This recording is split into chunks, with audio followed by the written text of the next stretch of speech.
তাৰ মানে যিজন ল'ৰাই মাৰছি তাৰ মানে আমাৰ হেৰি ডাঙৰ বৰডেকা সেই সিনান্দ নমো দাস এই তাৰ সেই ল'ৰাৰ মা দেউতাকে ঘৰত হেৰি কাজিয়া লাগছিল, কাজিয়া লাগাৰ পিছত মানে তাৰ দেউতাকে মানুহ মাতবা আহিছি, তাৰ ল'ৰাৰ লগত সেনতে নৰে।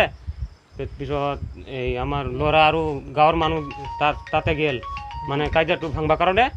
তাৰপিছত আমাৰ বৰডেকা আগত পাই ফেলে ঘৰৰ পৰাই মনে মনে ওলাই ফেলে ডাইৰেক্ট ডাঙৰ দায় দি একদম গলত মাৰি একদম মানে খাৰাতে হেৰি কৰি দিছে আৰু ময়ো সন্মুখত আছিলোঁ।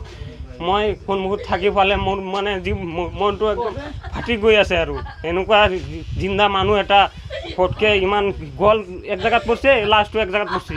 এনেকুৱা অৱস্থাত মানে মই আৰু কি ক'ম আৰু এইগিলা ডাঙৰ দায় দি যিটো দুলি বনাই ডাঙৰ দা এনেকুৱা ডাঙৰ সেই দায় দি মাৰছি, পুৰা ধাৰ দিয়া থাকে। তাৰ নামটো বিবেকানন্দ।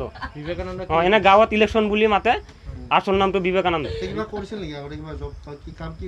কাম মানে আগত বাহিৰত কাম কৰিছিল, পিছত ঘৰত আহি পেলাই বিয়া চিয়া কৰিছে। আগত ইমান কাজিয়া কৰা নাই, কিন্তু ল'ৰাটো অলপ নিচা খায় আৰু ভাং চাং মদ চদ খায়। কাটা যাওয়া আমাৰ বৰডেকাৰ নাম হ'ল সিনান্দ নমো দাস। মোৰ ডাঙৰ, মই তাৰ সৰু। ঘৰ এইটোৱে, গাঁও ৰামগাঁও। আমি প্ৰশাসনক মানে কি ক'ম আৰু এইটো মানে বুকু ফাটি ফাটি যাই আছে। আমিওতো মানে উপায় নাপাওঁ, এতিয়া কি ক'ম, তাৰ ফাঁচি হ'ব লাগে ডাইৰেক্ট। আমাৰ আৰু কোনো কথাই নাই, ডাইৰেক্ট ফাঁচি হ'ব লাগে। আমাৰ ৰাইজৰ পৰাও পূৰা হেৰি আছে, এই চাপোৰ্ট আছে, পুৰা ফাঁসি হ'ব লাগে তাত। নহ'লে আমাৰ মানে তাৰ যিজন আমাৰ দাদাক মাৰছি ডাঙৰ বৰডেকা, তাৰ ল'ৰা আছে সৰু সৰু দুটা, এটা ছোৱালী এটা ল'ৰা।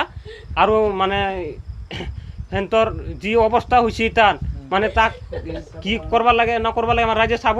আৰু যাৰ পুলিচৰ হাতত উঠাই দিছে ৰাইজে, আমাকতো মাৰবা দিয়া নাই, আমি মাৰলি আৰু কি হ'ব, কিন্তু পুলিচে হাতত উঠাই দিছে। পুলিচে যাতে তাক উচিত বিচাৰ কৰে। তাৰমানে সিহঁতৰ ঘৰতে যিজন ল'ৰাই কাটিছে, সিহঁতৰ ঘৰতে তাৰমানে প্ৰথম কাজিয়া হৈছে সিহঁতৰ ফেমিলিটোৱে।